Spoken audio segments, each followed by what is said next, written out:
नमस्कार दोस्तों, to the point में आपका स्वागत है। हम लोग बीएड के लिए स्टैटिस्टिक्स पढ़ रहे थे, जिसमें आज हमारा ये तीसरा वीडियो है। इसमें हम देखेंगे विचरणशीलता के माप या विचलन के माप। ठीक है, मेजर्स ऑफ वेरिएबिलिटी या डेविएशन, इसको हम डिस्पर्जन भी कहते हैं। तो सबसे पहले विचलन या विचरणशीलता से हमारा मतलब क्या होता है। दिए गए आंकड़े अपने मध्यमान से कितने दूर हैं या पास, इसकी जानकारी के लिए विचरणशीलता या विचलन का प्रयोग किया जाता है। बोरिंग, लैंगफेल्ड और बेल्ड के अनुसार विचरणशीलता के माप हमें ये बताते हैं कि आंकड़े अपने मध्यमान से कितने दूर तक फैले हैं। ठीक है, अपने मध्यमान से कितने दूर हैं, कितने पास हैं, ये हमें पता चलता है विचलन से। विचलन के प्रमुख माप निम्न हैं। विस्तार, दूसरा है चतुर्थांश विचलन। ठीक है, क्वार्टाइल डेविएशन, पहला है विस्तार या रेंज, तीसरा है मध्यमान विचलन मीन डेविएशन, और चौथा है प्रामाणिक विचलन। ठीक है, प्रामाणिक विचलन यानी कि स्टैंडर्ड डेविएशन। अब एक एक की हम बात करेंगे। सबसे पहले देखते हैं विस्तार क्या होता है, रेंज क्या होता है। विस्तार तो आंकड़ों का सबसे सरल विचलन माप विस्तार क्षेत्र है या विस्तार है, रेंज है। दिए गए आंकड़ों में सबसे ज़्यादा और सबसे कम मान के पदों के अंतर को हम विस्तार कहते हैं। जो हमें आंकड़े दिए गए हैं उनमें सबसे ज़्यादा वैल्यू हमें ढूंढनी है और सबसे कम ढूंढनी है। उनके बीच में जितना जितना डिफरेंस होगा वो हमारा क्या कहलाएगा, रेंज कहलाएगा, विस्तार कहलाएगा। जैसे कि हमें एक क्वेश्चन दिया गया है कि एक परीक्षा में छात्रों द्वारा प्राप्त अंक निम्न हैं, विस्तार ज्ञात कीजिए, इनका रेंज ज्ञात करना है हमें। सिंपल सी बात है, आंकड़े दिए गए हैं कि 12, 5, 8, 7, 10, 19, 11, 13, 6, इनका हमें विस्तार बताना है, रेंज बताना है। तो विस्तार होता क्या है, उच्चतम अंक, यानी जो सबसे ज़्यादा वैल्यू है में से हम सबसे कम वैल्यू घटा देंगे तो हमें अंतर पता चल जाएगा। Range equals highest score minus lowest score. जैसे कि ये हमें वैल्यू दी गई है तो इसमें हम सिंपल रेंज निकालेंगे तो रेंज हमारा कितना आ जाएगा। सबसे ज़्यादा वैल्यू इसमें कौन सी है, सबसे ज़्यादा इसमें है 19। ठीक है, और सबसे कम कौन सी है, तो सबसे कम इसमें हमें देखना है। ठीक है, सबसे कम हो जाएगा आपका 5। तो 19 और 5 में कितने अंतर है, ठीक है, कितना डिफरेंस है, ये हमें बताना है। तो 19 में से जब 5 जाएगा तो 14 का अंतर आ जाएगा, यानी कि इसका जो विस्तार है, रेंज है, वो कितनी है, 14 है। ठीक है,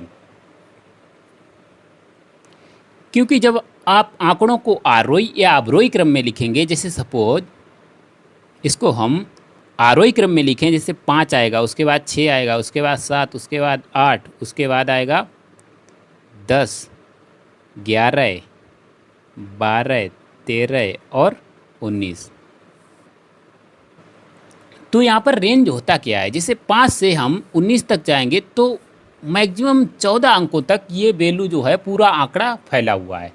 अब दूसरा तरीका क्या आता है, जब हमें आवृत्ति दी गई हो तब कैसे हम विस्तार निकालेंगे। जैसे एक क्वेश्चन है कि दिए गए आंकड़ों का माध्य ज्ञात करो। ठीक है, यहाँ पर जो क्वेश्चन होगा कि दिए गए आंकड़ों का विस्तार ज्ञात करो, क्योंकि हम विस्तार की बात कर रहे हैं, रेंज हमें निकालना है। ठीक है, अब इसमें हमें कुछ नहीं करना है। जब आवृत्ति दी गई है तो जो हमारे अंक दिए गए हैं और बारंबारता यानी कि आवृत्ति दी गई है, तो इसको आप सिंपल समझो, आवृत्ति से हमें इसमें कोई मतलब नहीं है। जैसे यहाँ पर ये 10 है, इसकी जो आवृत्ति है, बारंबारता है, फ्रीक्वेंसी है, वो 5 है। मतलब क्या है इसको कि 10 को हमें 5 बार लिखना है, सिंपल, इससे ज़्यादा कुछ है नहीं। जैसे 13 की आवृत्ति है 1 बार, 8 की आवृत्ति है 12 बार, तो हमें 8 को यहाँ पर 12 बार लिखना पड़ेगा, 15 को 7 बार, 18 को 2 बार और 17 को 9 बार। तो इसी तरह से जो हमारे आंकड़े हैं वो बन जाएंगे। लेकिन हमें तो केवल विस्तार निकालना है। विस्तार में हमें आवृत्ति से कोई मतलब नहीं होता है, सबसे बड़ी वैल्यू माइनस सबसे छोटी वैल्यू। तो इसमें जो है सबसे बड़ी वैल्यू कौन सी है, उच्चतम मान कौन सा है, उच्चतम मान आ जाएगा 18, और निम्नतम मान कौन सा है, सबसे छोटी वैल्यू इन आंकड़ों में। ठीक है, तो ये आ जाएगी 8। तो हमारा विस्तार कितना हो जाएगा, highest score minus lowest score, यानी कि डिफरेंस हमें एक्चुअली निकालना है। तो 18 में से 8 गया, यानी कि 10 आ जाएगा हमारा डिफरेंस। तो ये तो सिंपल था विस्तार।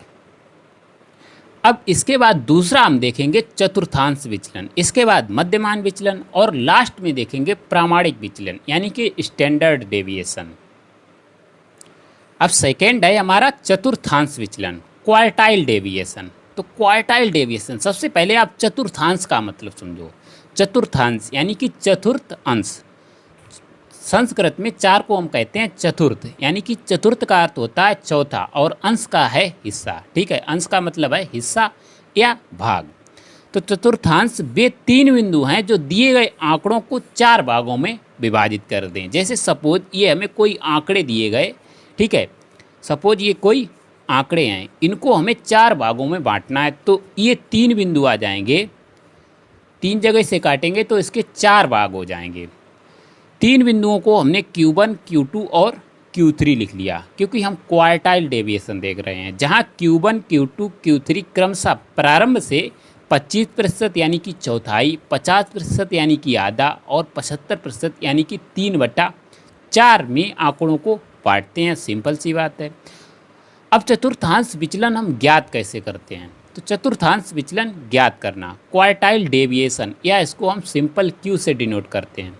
तो क्वार्टाइल डेविएशन इक्वल्स होता है Q3 माइनस Q2 Q1/2। ठीक है, Q3 माइनस Q1/2। अब Q1 और Q3 का क्या मतलब है? तो Q1 बराबर है n+1/4 टर्म वैल्यू और Q3 है 3 × n+1/4 टर्म वैल्यू। अभी इसको हम एग्जाम्पल के थ्रू आसानी से समझेंगे, या इसको हम Q3 को लिख सकते हैं 3Q1th टर्म वैल्यू। ठीक है, क्योंकि ये कितना है, Q1 है, तो 3Q1वें पद का मान, यहाँ पर n+1 पद का n+1/4वें पद का मान। ठीक है, तो क्वार्टाइल डेविएशन होता है Q3 माइनस Q1/2। जैसे एक क्वेश्चन लेते हैं चतुर्थांश विचलन से, क्वार्टाइल डेविएशन से। जैसे हमें एक क्वेश्चन दिया गया है कि एक कक्षा के 15 छात्रों के विज्ञान में अंक दिए गए हैं, चतुर्थांश विचलन ज्ञात करो। ये हमें अंक दिए गए हैं। अब चतुर्थांश विचलन निकालने के लिए सबसे पहले हमें क्या करना होता है, एक हमें टेबल बनानी पड़ेगी। ठीक है, उसमें सीरियल नंबर और जो हमारा डाटा दिया गया है, जो आंकड़े दिए गए हैं, तो मार्क्स, यहाँ पर आंकड़ों में क्या है, मार्क्स हैं।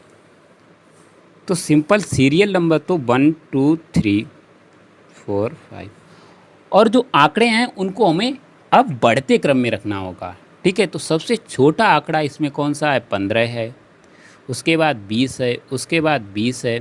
ठीक है, यहाँ तक तो ये वैसे ही है, 21 है, उसके बाद 22 है। अब हमें देखना है 22 के बाद आएगा ये दूसरा 22। ठीक है, इसके बाद अगला नंबर हमारा कौन सा आएगा, 24। ठीक है, इसके बाद 25। तो इन्हें हमें बढ़ते क्रम में लिखना होगा सभी को। एक्चुअली ये जो आपका क्वेश्चन दिया गया था उसमें बढ़ते ही क्रम में था, लेकिन अगर क्वेश्चन ऐसा आ गया जिसमें बढ़ते क्रम में नहीं है तो आपको पता होना चाहिए कि आंकड़ों को हमें बढ़ते ही क्रम में रखना है। ठीक है, अब हमारे सभी सीरियल नंबर डालने पर टोटल आंकड़े कितने हो जाएंगे, सब मिला के 15 आंकड़े हो जाएंगे। तो हमारी एन की वैल्यू जो है वो कुल आंकड़े कितने हैं, 15। ठीक है, इसके बाद हमें क्या करना है, फॉर्मूले, जो हमारा फॉर्मूला था quartile deviation equals Q3 minus Q1/2। ठीक है, जहाँ पर Q1 क्या है, n+1/4 टर्म वैल्यू और n की वैल्यू कितनी है, जो आंकड़े हमें टोटल दिए गए हैं 15 हैं। तो Q1 आ जाएगा 15 + 1/4 यानी कि 16/4 और 16/4 कितना हो जाएगा, 4। 4 नहीं आएगा। ठीक है, चौथे पद का मान, 4th टर्म वैल्यू, क्योंकि यहाँ पर क्या था, n+1/4 टर्म वैल्यू।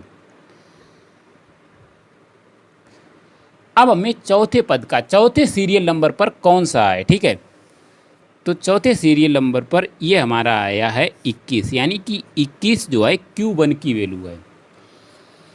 इसी तरह हमारा Q3 कितना हो जाएगा, Q3 हमने निकालना था, या तो इससे निकालेंगे 3 × n+1/4 टर्म वैल्यू, या 3Q1 3/4 पद का मान, यानी कि इससे 3 गुना। अगर ये चौथे पद का मान है तो वो कौन सा हो जाएगा, 12वें पद का मान हो जाएगा।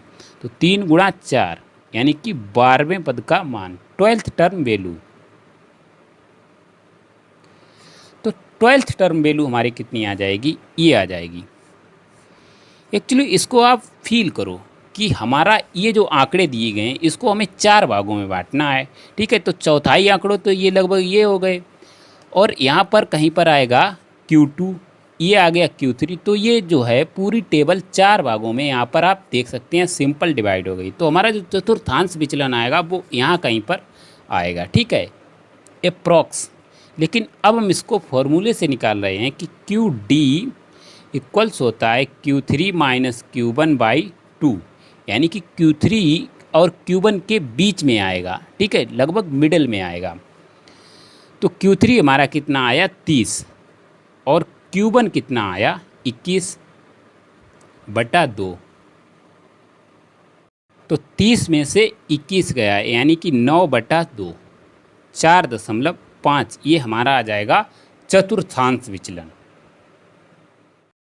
अब हमारा तीसरा आता है मध्यमान विचलन, मीन डेविएशन। तो मीन डेविएशन क्या होता है, दिए गए आंकड़ों का मध्यमान से विचलन ज्ञात करके, सबसे पहले तो हमें मध्यमान निकालना पड़ेगा। मध्यमान से विचलन ज्ञात करके आए विचलनों का औसत जब बीजगणितीय चिन्हों की उपेक्षा कर, यानी कि बीजगणितीय चिन्ह प्लस और माइनस को ध्यान में ना रखते हुए ज्ञात किया जाता है, तो प्राप्त मान को मध्यमान विचलन कहते हैं। ये बात अभी आपको समझ में आ जाएगी। गिलफोर्ड के अनुसार मध्यमान विचलन मध्यमान से प्राप्त भिन्न भिन्न प्राप्तांकों के विचलनों का मध्यमान है, जबकि धन तथा ऋण चिन्हों को ध्यान में ना रखा जाए, यानी कि बीजगणितीय चिन्हों को ध्यान में ना रखा जाए, ठीक है। इसको हम औसत विचलन भी कहते हैं, मध्यमान विचलन को। तो एवरेज डेविएशन, AD और MD, यानी कि मीन डेविएशन या एवरेज डेविएशन। तो मध्यमान विचलन बराबर होता है सिग्मा x' जहाँ पर x' क्या है, मध्यमान से विचलन, और n है आंकड़ों की टोटल संख्या, नंबर्स। अब इसकी जो परिभाषा है, जो मतलब है, इसको हम क्वेश्चन के थ्रू समझते हैं कि मध्यमान विचलन हम कहते किसे हैं। जैसे हमारा क्वेश्चन दिया गया है, दिए गए आंकड़ों का मध्यमान विचलन ज्ञात करो, ठीक है। जो हमें आंकड़े दिए गए हैं 20, 22, 30, 31, 32, 35, 40, 45 और 48, इनका हमें मध्यमान विचलन निकालना है। तो इसके लिए सबसे पहले तो हमें मध्यमान यानी कि मीन निकालना पड़ेगा। तो इसका मीन क्या हो जाएगा, मीन हमें पता है कि सिग्मा x/n, यानी कि पदों का योग बटे पदों की संख्या। तो पदों का योग सिंपल, सबसे पहले हम पदों को जोड़ेंगे, यानी कि 20 + 22 अपान में पदों की संख्या। टोटल ये जो हैं आंकड़े कितने हैं, 2, 4, 6, 8, यहाँ पर एक आंकड़ा और होगा 27, ठीक है। तो हमारे टोटल कितने हो जाएंगे, 10। जब इनको जोड़ेंगे तो हमारा योग आएगा 370/10, यानी कि जो मध्यमान है, मीन है, वो कितना आ गया, उसकी वैल्यू आ गई 33। लेकिन हमें निकालना है मध्यमान विचलन। तो इसके लिए हम सबसे पहले एक टेबल बनाते हैं। ये हमें टेबल बनानी है, ठीक है।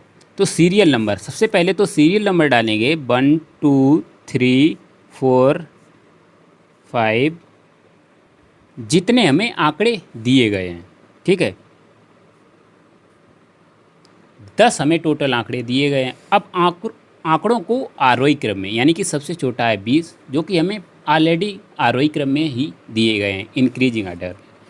तो सबसे पहला है 20, उसके बाद है 22, उसके बाद है 27, उसके बाद है 30। जो हमारा मीन आया है उसको सबके सामने लिख देना है, ठीक है। तो मीन कितना आया है, 33। हर कॉलम में 33 लिखना है। अब जो हमें फॉर्मूला में दिया गया था कि x' क्या है, यानी कि जो हमारा x' है उसको हम कहते हैं डेविएशन फ्रॉम मीन, यानी कि मध्यमान से विचलन, ठीक है। Deviation from mean. यहाँ पर जो 20 स्कोर है वो मध्यमान से कितना कम है, या ऐसे समझो कि मध्यमान में हम कितना जोड़ें कि हमारा स्कोर 20 आ जाए। ठीक है, तो 33 में हम कितना जोड़ें कि 20 आ जाए, यानी कि माइनस का 13 जब हम जोड़ेंगे। ठीक है, 33 से 13 घटाएं, ऐसे भी समझ सकते हैं। अब 33 में हम कितना जोड़ें कि हमारा 22 आ जाए, तो 22 8 30 और 8 और 3 11, यानी कि माइनस का 11 हमें जोड़ना पड़ेगा। ठीक है, 33 में कितना जोड़ें कि 27 आ जाए, तो हमारा कितना आ जाएगा 6, माइनस का 6। इसी तरह यहाँ पर माइनस का 3, डेविएशन कितना है माइनस का। ठीक है, और डेविएशन हमेशा हमें स्कोर से मीन को घटाकर ही निकालना है। ठीक है, जैसे 20 से 33 घटाएंगे तो माइनस का 13, 22 से 33 घटाएंगे तो माइनस का 11 बचेगा, 27 से 33 घटाएंगे तो माइनस का 6। अब यहाँ पर कितना आ जाएगा माइनस का 2, यहाँ पर आएगा माइनस का 1, यहाँ पर प्लस का आएगा, क्योंकि 35 से 33 हम घटाएंगे तो आएगा प्लस का 2। इसी तरह यहाँ पर प्लस का 7, यहाँ पर कितना आ जाएगा 12। ठीक है, और ये आ जाएगा प्लस का 15। एन बराबर टोटल नंबर्स, टोटल आंकड़े कितने हैं 15 हैं। ठीक है, सिग्मा एक्स यानी कि जो हमें टोटल स्कोर्स दिए गए हैं, फिलहाल अब तो हमें इसकी ज़रूरत है भी नहीं। हमें ज़रूरत किसकी है, क्योंकि जो हमारा मीन डेविएशन है ना वो कितना होता है sigma X dash by N, जहाँ पर एक्स डैश क्या है मध्यमान विचलन। ठीक है, जो मध्यमान से विचलन ये है हमारे, इनका हमें योग निकालना है चिन्हों को ध्यान में ना रखते हुए, क्योंकि जो हमें बताया गया था दिए गए आंकड़ों का मध्यमान से विचलन ज्ञात करके, मध्यमान से हमने सबसे पहले मध्यमान निकाला और जो आंकड़े हैं उनका मध्यमान से विचलन निकाला। तो मध्यमान से विचलन ज्ञात करके आए विचलनों का औसत जब बीजगणितीय चिन्हों की उपेक्षा कर, यानी कि उनको ध्यान में ना रखकर ज्ञात किया जाता है। जो हमें आंकड़े दिए गए हैं इनमें चिन्हों को ध्यान में ना रखते हुए इनका हमें औसत निकालना है। तो इनका औसत कैसे निकलेगा, इन सबको जोड़ दो बटे जितनी संख्या है वो आ जाएगी हमारी जो है मीन डेविएशन। तो इनको हमें जोड़ना है 13, 11, 6, 3, 2, 1, 7, 2। जब इन सबको हम जोड़ेंगे तो ये हमारा टोटल आ जाएगा सिग्मा एक्स डैश इक्वल्स 72। ठीक है, तो हमारा मीन डेविएशन कितना आ जाएगा, जो डेविएशंस का सम है उसका हमें मीन निकालना है। ठीक है, यानी कि डेविएशंस का मीन निकालना है, तो कितना आ जाएगा 7.2। ये हमारा आ गया सिंपल मीन डेविएशन। अब सेकेंड टाइप हम देखेंगे, जब हमें आवृत्ति दी गई हो तब हम मध्यमान विचलन कैसे निकालेंगे। वो तो हमारे सिंपल आंकड़े थे। ठीक है, जैसे हमारा एक क्वेश्चन दिया गया है, आंकड़े दिए गए हैं और आवृत्ति यानी कि बारंबारता फ्रीक्वेंसी दी गई है, तब हमें मध्यमान विचलन निकालना है। इसके लिए हम क्या करते हैं, सबसे पहले तो इसका हमें निकालना क्या है, माध्य निकालना है। ठीक है, तो माध्य निकालने के लिए हम एक टेबल बनाएंगे, क्योंकि माध्य निकालना तो हम सीख ही चुके हैं। जो हमें आंकड़े दिए गए हैं, फ्रीक्वेंसी दी गई है, यानी कि टोटल जो है आंकड़े कितने होंगे वो हमारा आएगा n। ठीक है, फ्रीक्वेंसी का योग। तो इनको जब हम जोड़ेंगे 4 3 7 5 12 8 20 और 9 29।